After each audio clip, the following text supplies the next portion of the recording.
धियो यो नः प्रचोदयात्। नमस्कार। गायत्री कॉन्शियस सेंटर केटी, ह्यूस्टन, यूएसए के हर गुरुवार को जो हमारा शाम को सत्संग होता है, इस सत्संग में आप सब परिजनों का और हमारे सभी सत्संगी मित्रों का हार्दिक स्वागत है। आइए आज का सत्संग शुरू करें। इससे पहले हम परब्रह्म परमात्मा को सद्बुद्धि के लिए प्रार्थना करें। सूर्य का ध्यान करते हुए हम सब एक बार गायत्री मंत्र बोले। ओम भूर्भुवः स्वाहा तत्सवितुर्वरेण्यं भर्गो देवस्य धीमहि धियो यो नः प्रचोदयात्।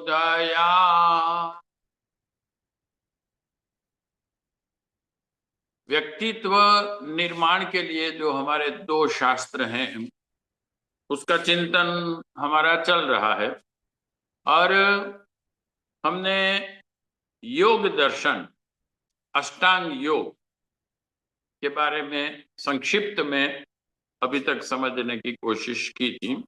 और इसके बाद अब हम जो दूसरा हमारा साधना पक्ष जिसे हम कह सकते हैं,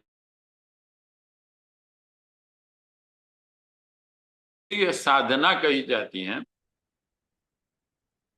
अब इसे समझने की कोशिश करेंगे।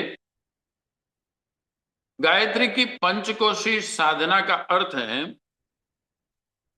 कि मनुष्य का जो व्यक्तित्व है, संपूर्ण व्यक्तित्व, या तो ये कह सकते हैं कि परब्रह्म परमात्मा के द्वारा आत्मा को तीन शरीर दिए गए हैं, स्थूल शरीर, सूक्ष्म शरीर और कारण शरीर। और इसे समझने के लिए इसे जब फर्दर इसके डिविजन्स किए जाते हैं तो वो 5 होते हैं।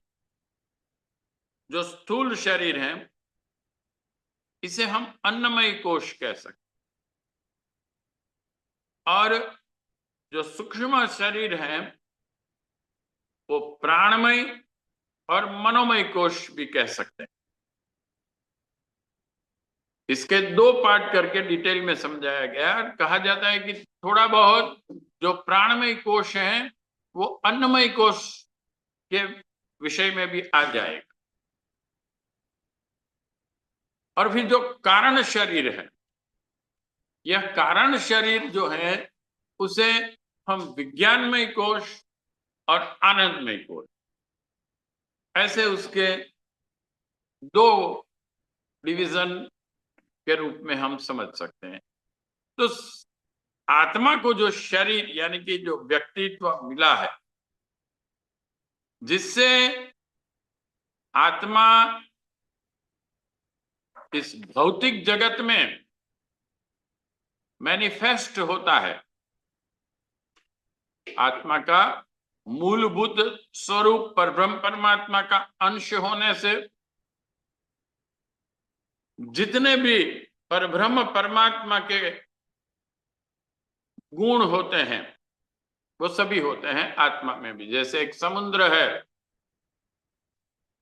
तो समुद्र का जल जो है वो भी एक छोटी सी बूंद के जल के समान ही होता है। तो आत्मा को अपनी अभिव्यक्ति के लिए,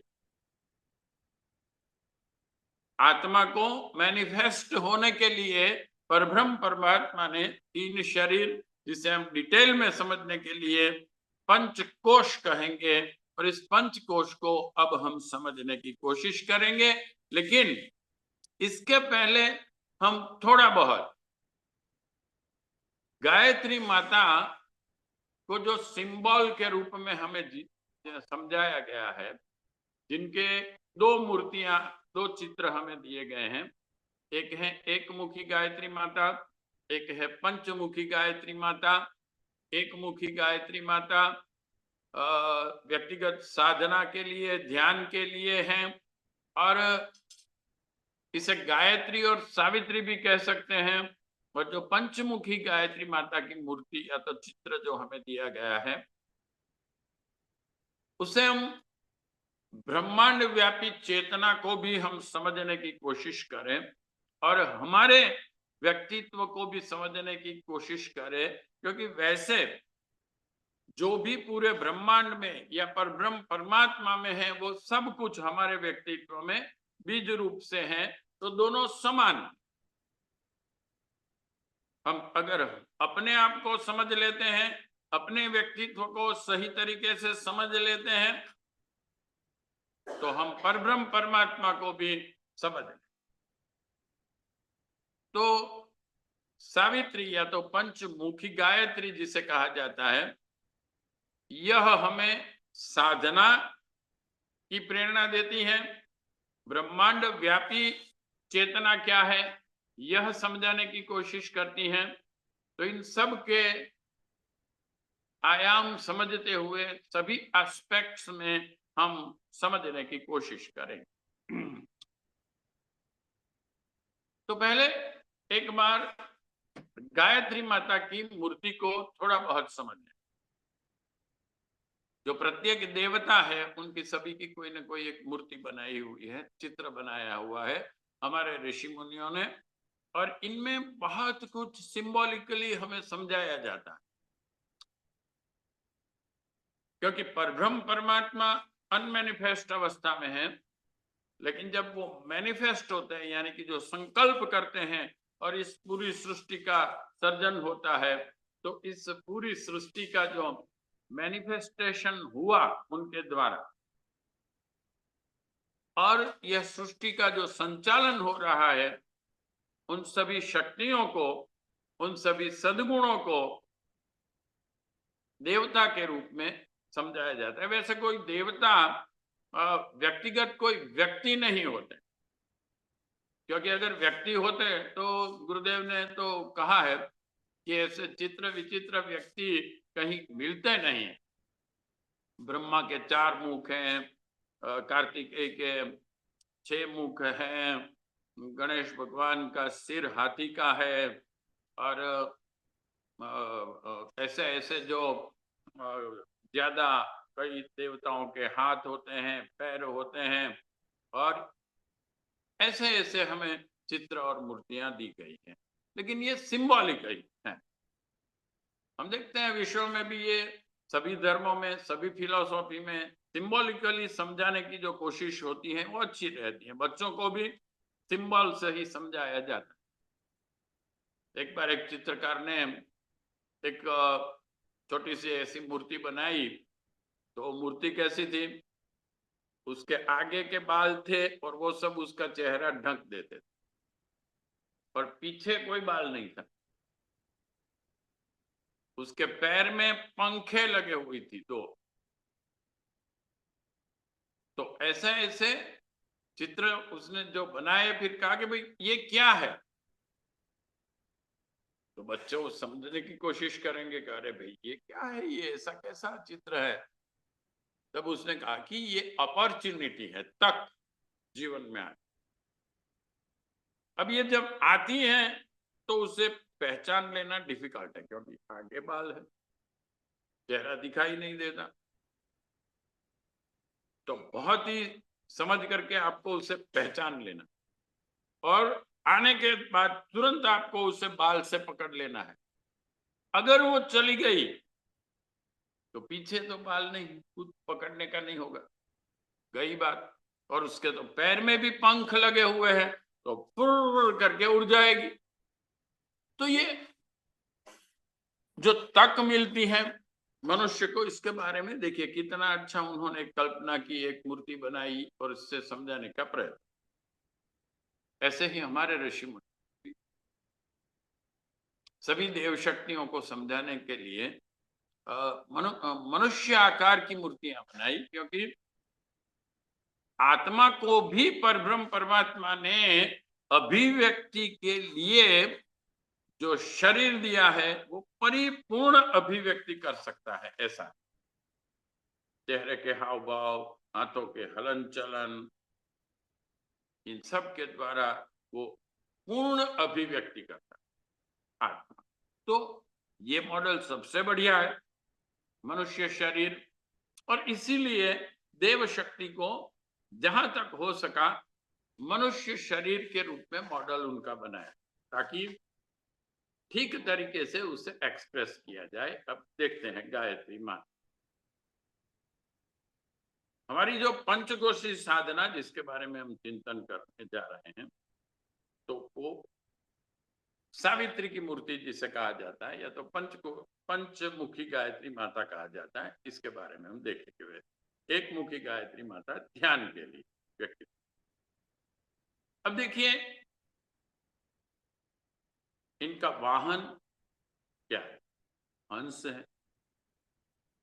और ये हंस है, प्रतीक है विवेक शक्ति का। पूरे विश्व में अच्छी और बुरी बातें दोनों पर ब्रह्म परमात्मा ने रखी है। आपके सामने गेम है, आपके सामने पजल है, इसे ढूंढना है और उसमें से अच्छी बातों को ग्रहण करना है, बुरी बातों को छोड़ देना, और बुराइयों को समझकर उसे अच्छाई में कन्वर्ट करने के लिए आपको प्रयत्न करना है।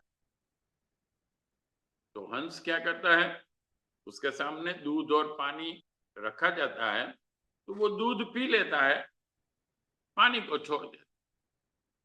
तो हमें भी यही करना है। समाज में, परिवार में, हमारे व्यक्तित्व में बुराइयां और भलाइयां, सद्गुण और दुर्गुण, ये सभी होंगे। हमें दुर्गुण को निग्लेक्ट करना है, दुर्गुण को छोड़ना है, दुर्गुण को कम करना है और सद्गुणों का विकास करना। और इसी सिंबल से हंस को रखा गया। प्रत्येक देवता का कोई ना कोई एक साधन जिस पर वो बैठते हैं, ऐसी कल्पना की जाती है। गणेश भगवान का साधन जैसे चूहा है, ये मन का प्रतीक है, और गणेश भगवान विवेक के प्रतीक है। तो हमारा जो विवेक होता है उसका कंट्रोल हमारे मन पर होना आवश्यक। फिर गायत्री माता कमल पे भी है। कमल कैसा होता है, देखिए कमल की बहुत सारी विशेषताएं। वो कादव कीचड़ गंदगी होगी तो वहां भी वो खिलेगा, उसमें से वो अपना पोषण लेगा, जीवन के लिए जो जरूरी है वो, और उसका सौंदर्य बढ़ाएगा। जहां वो है उसके आसपास के वातावरण को सुगंधित करेगा, सौंदर्य बढ़ाएगा। किसी तालाब में जब कमल आप देखते हैं, अरे वाह कितना सौंदर्य है इस तालाब का। तो विवेकवान व्यक्ति भी यही करते हैं। जिस समाज में रहते हैं, जिन लोगों के बीच में रहते हैं, उनमें कई चीजें, बुराइयां भी होती हैं, बहुत गलत चीजें भी होती हैं, फिर भी उन पर आधारित ही आपका जीवन है। इसी समाज में आपको रहना है, इसी राष्ट्र में आपको रहना है, तो आपको अपने लिए जो आवश्यक है उन चीजों को उसमें से ले लेना है। और आपको यह प्रयत्न करना है कि हम जिस राष्ट्र में रहते हैं, हम जिस गांव में रहते हैं, हम जिस संगठन में कार्यरत हैं, हम जिस विश्व में रहते हैं, उनका सौंदर्य बढ़ाएं। फिर गायत्री माता ने गहने पहने हैं। गहने क्या है, सद्गुण। मनुष्य का व्यक्तित्व का वास्तविक सौंदर्य क्या है, यह है इनके सद्गुण। कोई भी व्यक्ति बड़ा सुंदर होगा, ब्यूटी पार्लर में से आके अच्छे उसने अपने शरीर को बना लिया है, दिखता है, सौंदर्यवान है, लेकिन उसके अंदर दुर्गुण होंगे तो उसका व्यक्तित्व ठीक नहीं होगा तो गुण कर्म स्वभाव, ये 3 चीजें ऐसी हैं जो व्यक्तित्व का निर्माण करती। तो गहने यह प्रेरणा देते हैं कि आपका सौंदर्य आपके गुण कर्म स्वभाव से निर्माण होता है। सद्गुणों को विकसित कीजिए, सत्कर्म कीजिए, सद्भावनाओं का विकास कीजिए, यही सच्चे गहने हैं।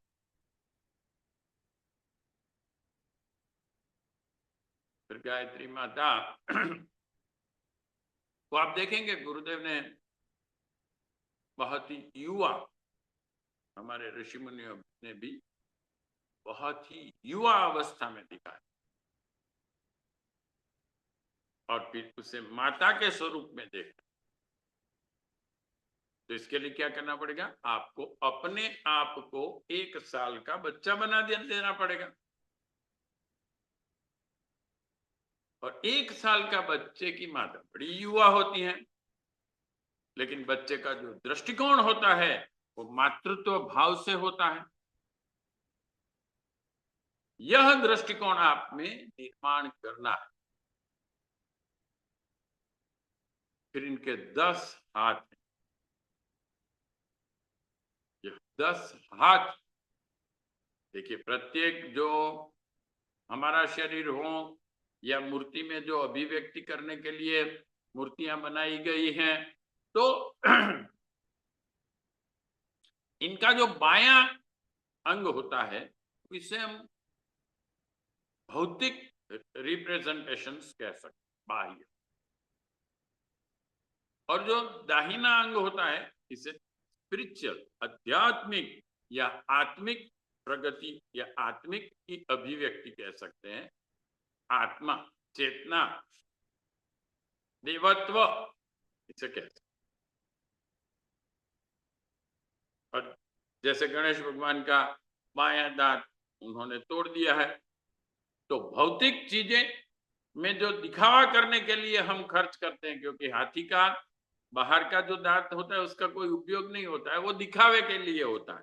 तो भौतिक में हम फैशन करते हैं और जो भी खर्च करते हैं बेकार की बातों में, सिर्फ दिखावा करने के लिए, अपना अहम दिखाने के लिए, इसे तोड़ दिया विवेकवान व्यक्ति और उसे राइट हैंड में ले लिया। और उसका उपयोग क्या किया भगवान गणेश ने? महाभारत लिखने के। महाभारत क्या है? महाभारत, व्यास जी ने कहा कि वेदों के ज्ञान को पूरे विश्व को सरल बनाकर समझाने के लिए महाभारत है। ये कोई पांडवों की और कौरवों की स्टोरी नहीं है। तो ऐसे ही गायत्री माता के जो 10 हाथ हैं उसमें 5 हाथ जो बाईं ओर के हैं वो आपको 5 भौतिक सिद्धियां क्या लेनी है वो बताते हैं। और जो राइट हैंड में 5 हाथ जो है वो आपको आत्मिक उन्नति में कौन सी सिद्धियां लेनी है यह समझाते हैं। और फिर यह, अगर आप इन सिद्धियों को जब प्राप्त करते हैं तो आपके सामने हमारे शास्त्रों में 10 शूल कहे जो हमारे जीवन की प्रगति को रोकते हैं। तो इन 10 शूलों को दूर करता है। आइए संक्षिप्त में वो समझ लें कि यह 10 सद्गुण कौन से हैं जो बढ़ाने से, जो ये 10 शूल जिसे कहे गए, जो आपके जीवन की प्रगति के लिए, आपके व्यक्तित्व की प्रगति में बड़े बाधक होते हैं। और जहां तक ये दुर्गुण हटाए नहीं जाएंगे, it is not possible at all कि आप अपने व्यक्तित्व को विकसित कर सकें, आप जीवन में कोई अच्छा टारगेट प्राप्त कर सकें। यह जो 10 शूल है उसमें से पहला है दूषित दृष्टिकोण। कई व्यक्ति ऐसे होते हैं, अच्छाई में भी बुराई ढूंढते रहते हैं। इनका एक ही काम होता है, negative negative and negative thinking.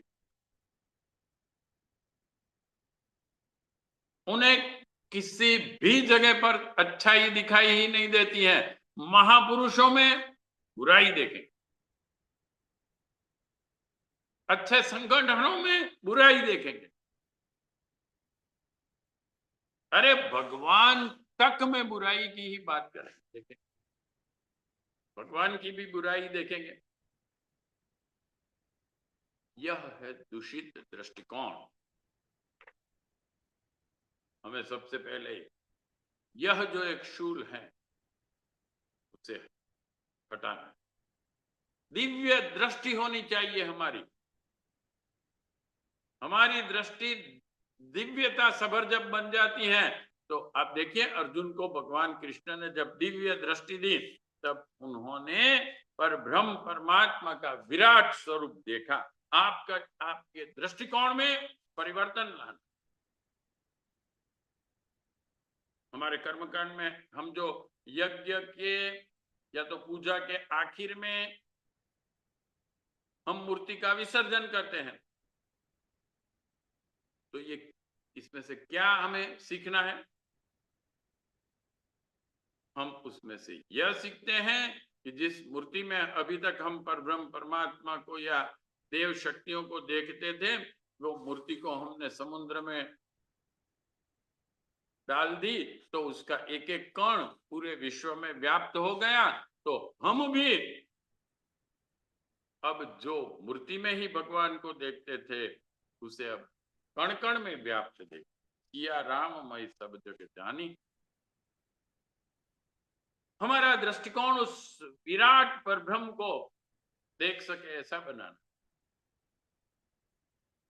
दूषित दृष्टि कब आती है? इसे ही माया कहते हैं। माया, मिसकॉन्सेप्ट। इस दुनिया में भगवान ने कोई भी चीज ऐसी नहीं बनाई है जो खराब है, बिन जरूरी है, ऐसी कोई चीज नहीं। सबका एक उद्देश्य है, लेकिन अगर सही तरीके से उसे देखा ना जाए, सही तरीके से उसका उपयोग ना किया जाए, तब वह दूषित हो जाए। मीरा के लिए जहर भी अमृत था। आप मीरा बनिए ना, आपको कहीं जहर नहीं मिलेगा, आपको अमृत ही अमृत मिलेगा। भगत सिंह के लिए फांसी का फंदा हार था, बड़ा आनंद हुआ उसे। मीरा को सांप भेजा गया तो उसके लिए फूलों का हार बन गया, जहरीला सांप तक। ये है दृष्टिकोण है परिवर्तन। तो पहला शूल है दूषित दृष्टि हम छोड़ें। ये दूसरे को नहीं, आपको, हमको ही पहले नुकसान करती है। जहां देखें वहां बस आप गलतियां निकालते हैं, आप वहां किसी व्यक्ति का व्यक्तित्व का डिस्क्रिप्शन करते हैं तो बुराई ही बुराई देखते हैं, दुर्गुण ही दुर्गुण देखते हैं। इससे बाहर आइए। और खास करके इसमें क्या होता है, ऐसे व्यक्ति सबसे पहले अपने नजदीक के लोगों की बुराई देखते, जो उनके दोस्त हैं, जो उनके सगे संबंधी है, परिवार हैं, जो उनकी भलाई चाहते हैं। ऐसे व्यक्ति किसी अच्छे संगठन में भी जाते हैं, वहां भी उसे सभी कार्यकर्ताओं में सिर्फ और सिर्फ दुर्गुण ही दिखाई देते हैं। महापुरुषों में भी दुर्गुण ही दिखाई देते हैं। इसे हम पर दूसरा जो शूल है, इसे परावलंबन कहते हैं। दूसरे पर आधार, दूसरे मेरा कल्याण कर देंगे, दूसरे लोग मुझे ये मदद करें, मुझे ये चाहिए,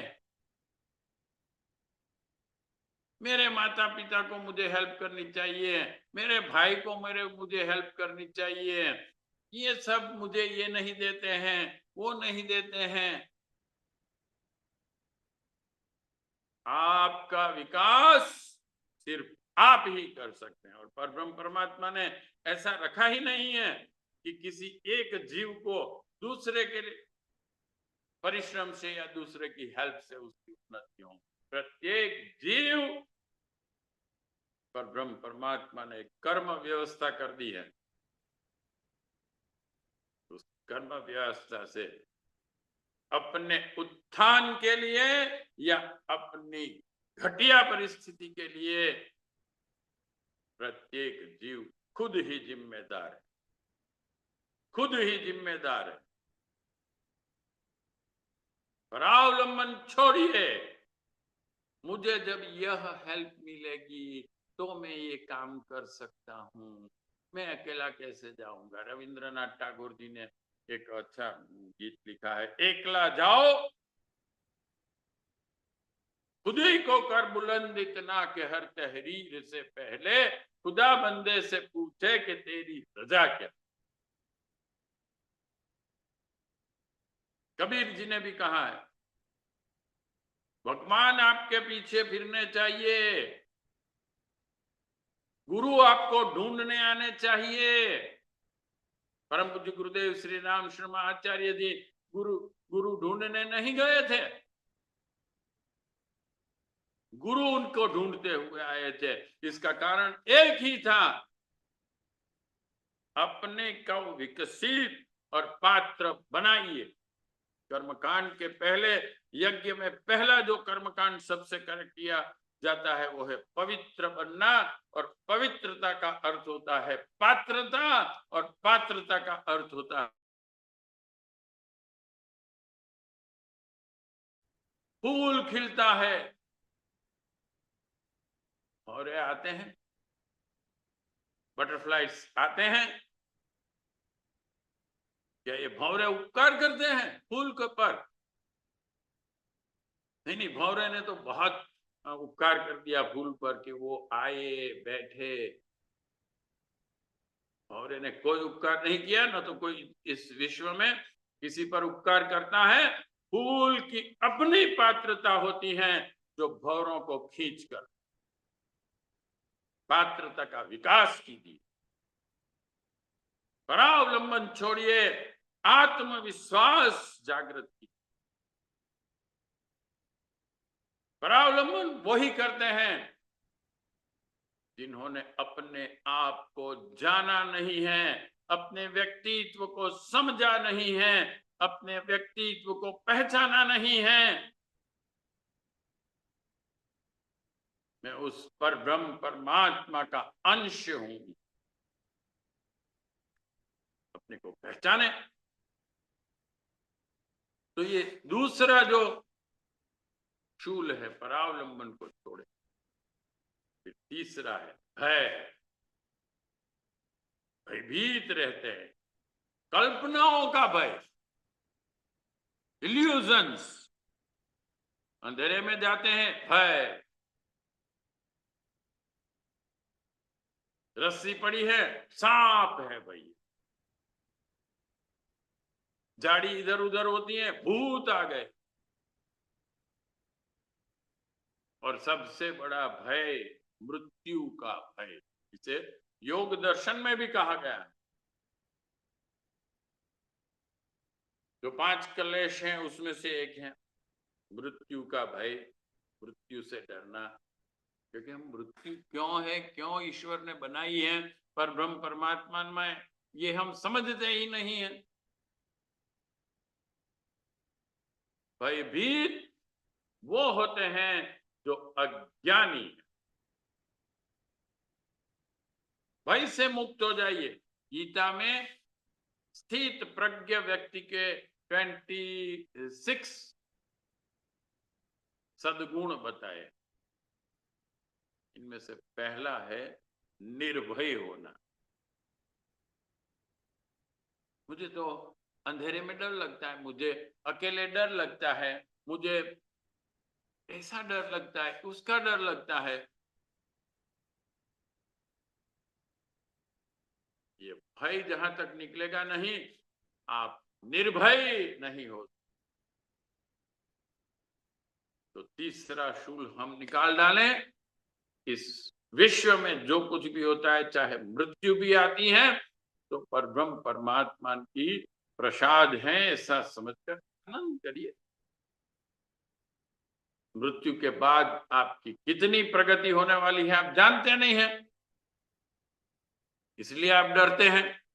एक योगानंद जी करके योगी हो गए, उनके आश्रम में एक छोटा सा हिरन का बच्चा ले आए थे, वो कहीं अकेला था, तो चलो भाई अब इसे आश्रम में हम पनाह देंगे, खाते खिलाते थे, ये करते थे। वो हिरन का बच्चा एक बार बीमार पड़ गया, तो योगानंद जी को ऐसा लगा कि ये मर जाएगा, बीमारी हो गई है, तो उन्होंने अपनी तप शक्ति और योग शक्ति से उसे जिंदा रखने का प्रयत्न किया, ठीक रखने का प्रयत्न किया। तो रात को स्वप्न में वो बच्चा उसके आया, हिरन का, और उसने कहा, गुरुजी मुझे जाने दो, मेरा अगला जन्म मनुष्य रूप में होने वाला है और मैं एक महान संत योगी बनने वाला, आप मुझे रोक रहे हैं, अब मेरी पशु योनि छूटने वाली है। तब योगानंद, मृत्यु का कारण मुझे मालूम नहीं है, मृत्यु के बाद की प्रगति क्या है मैं जानता नहीं हूं, इसलिए ये होता है। उन्होंने अपनी तप शक्ति वापस ले ली और मृत्यु होने दी। हम अज्ञान को हटाएं, तब भय दूर होगा। फिर उसके बाद है क्षुद्रता। क्षुद्रता यानी इंफीरियरिटी कॉम्प्लेक्स। मैं बहुत निर्बल हूं, मुझसे कुछ नहीं होगा, सब मुझसे बड़े हैं, मैं सबसे, न मेरी बौद्धिक क्षमता है कुछ, न मेरी कोई प्रतिभा है, मैं क्या कर सकता हूं, सब मुझसे आगे हैं। इसे हमें छोड़, क्षुद्रता को छोड़ना है। गुरुदेव क्या कहते थे, अगर आप आध्यात्मिकता में आगे बढ़ते हैं, आप साधना करते हैं, तो आपको मिलेगा क्या ये मत सोचिए, लेकिन आपसे कुछ चीजें छूट जाएगी, और वो छूटेगी, वो है क्षुद्रता। इस क्षुद्रता को छोड़िए, इंफीरियरिटी कॉम्प्लेक्स हमें जीवन में आगे नहीं आने दें। क्षुद्रता के बाद असावधानी, व्यक्ति सावधान नहीं रहता है। कभी ये सोच, अपनी मौज मजा करनी है बस, कभी सोचना नहीं है मेरे आसपास क्या हो रहा है, मेरे घर के बाहर क्या परिस्थिति है, मेरे राष्ट्र की क्या परिस्थिति है, मेरे धर्म की क्या परिस्थिति है, विश्व की क्या परिस्थिति है। असावधान। आप जाइए फॉरेस्ट में जाइए, जो भी प्राणी जरा भी असावधान रहा, दूसरी सेकंड में उस खत्म हो जाए। और आप हिस्ट्री देखिए, इतिहास देखिए, जिस राष्ट्र ने, जिस व्यक्ति ने, जिस जाति ने, जिस समाज ने असावधानी रखी, धीरे धीरे धीरे नष्ट हो गया। तो आवश्यक यह है कि हम सावधान रहें, हमारे व्यक्तित्व के बारे में भी हम सावधान रहें कि हमारे अंदर कौन से दुर्गुण पनप रहे हैं, कौन से सद्गुण को आगे बढ़ाने की आवश्यकता है या कम हो रहे हैं, उसके बारे में हम जागृत रहें, परिवार के बारे में हम सावधान रहें, भविष्य के बारे में हम सावधान रहें। शिवाजी के गुरु रामदास स्वामी थे, शादी के मंडप में बैठे और वो पुरोहित ने कहा सावधान। सावधान हो गए कि अरे भाई मुझे भी ये पशुवत जीवन जीना है, ईट ड्रिंक एंड बी मैरी, फंस जाऊंगा। मेरे सामने महामानवों का आदर्श पड़ा है। वो उठ खड़े हुए, भागे, और वो क्या बने? एक महान गुरु बने और शिवाजी के व्यक्तित्व के निर्माता बने। शिवाजी जैसे कई युवाओं को उन्होंने तैयार किया, वरना रहते कई शादी करके लोग जीवन निर्वाह चलाते हैं, बच्चे के बच्चे होते हैं, अभी मुझे बच्चों को संभालना है, फिर आएगा अरे भाई आओ कुछ हम साधना करें, आगे बढ़े, आध्यात्मिकता का जीवन का महत्व समझे। अरे अभी बच्चों को संभालना है, फिर उनकी शादी करनी है। तो इसी चक्र में से बाहर नहीं आ। Eat drink and be merry, पशु भी कर। हम अगर ये इतना ही जीवन में काम करें और महानता की ओर आगे न बढ़ें, तो मक्खी मच्छर भी ईट ड्रिंक एंड बी मैरी करते हैं, अपने बच्चों को ठिकाने लगा देते हैं, सिखाते हैं। शेर अपने बच्चों को शिकार करना सिखाता है, हिरन अपने बच्चे को कैसे आहार ढूंढना है समझाता है। हम सावधान करें अपने बारे में, परिवार के बारे में, वैश्विक स्तर के बारे में। इसके बाद स्वार्थ परतता। सभी जगह पर स्वार्थ ही देखना वैसे जरूरी है। हम तो कहेंगे कि आप सिर्फ अपनी भलाई को ही सोचें, अपना उत्थान कैसे हो यही सोचना चाहिए, लेकिन आप गलत तरीके से सोच। हमारी भलाई जब हम सोचते हैं तो पहले यह समझने की कोशिश करनी चाहिए कि हम क्या है। जब हम अपने आप को समझते हैं कि मैं क्या हूं, परम पूज्य गुरुदेव ने पहली पुस्तक यही लिखी, व्हाट आई एम, मैं क्या हूं, समझे। तब हमें मालूम होता है कि मैं तो सर्वव्यापक हूं, प्राणी मात्र में व्याप्त हूं, आत्मवत् सर्वभूतेषु वसुधैव कुटुंबकम।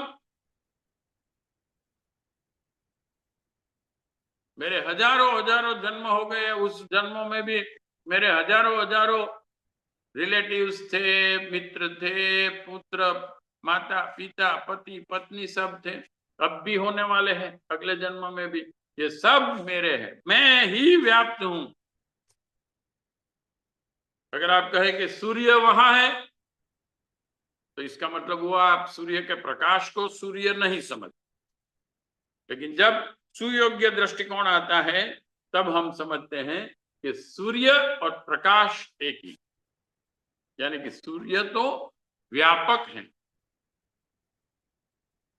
तो इसी को हम समझें और स्वार्थपरता से हम बाहर आए, या तो वास्तविक परमार्थ क्या है, परम अर्थ जिसे, तब आपको मालूम होगा। पाप और पुण्य की बात हमें कही गई है ऋषि मुनियों द्वारा। पाप हमें अधपतन की ओर ले जाता है, पुण्य हमें विकसित कर। और ये पुण्य क्या है, पुण्य किसे कहते हैं, पुण्य की डेफिनेशन क्या है? आप किसी दूसरों की भलाई करें, आप विश्व कल्याण के लिए कुछ काम करें, प्राणी मात्र के कल्याण के लिए कुछ काम करें, धर्म तंत्र के लिए कुछ काम करें। यही आपका पुण्य है, जो आपका सही स्वार्थ है। आप जो सोचते हैं स्वार्थ, वो गलत। कई बार पाप एकत्रित करते हैं, तो हम स्वार्थपरता को छोड़ते हुए वैश्विक स्तर पर सोचने की भी कोशिश करें। तो यह हम गायत्री पंचकोशी साधना के बारे में हम समझ रहे हैं, और इसमें गायत्री माता की जो मूर्ति है उसे समझने की कोशिश करते हैं। इसमें हमने 10 हाथ जो दिए गए हैं, यह क्या है, यह अभी समझ रहे हैं। और जो पंचमुख है, वो है पंचकोशी साधना। इन सब को आगे समझेंगे। हम अभी तक जिन शूलों को समझा है, आगे के जो शूल के बारे में समझना है। और फिर इन 10 हाथ में 5 राइट साइड के, 5 लेफ्ट साइड के, भौतिक सिद्धि क्या है 5, आध्यात्मिक सिद्धि क्या है 5, जिसको प्राप्त करके हम इन 10 शूलों को दूर कर सकते हैं, यह समझने की कोशिश हम हमारे अगले सत्संग में करेंगे। इसके साथ आज का सत्संग हम समाप्त करते हैं। ओम तत्सत।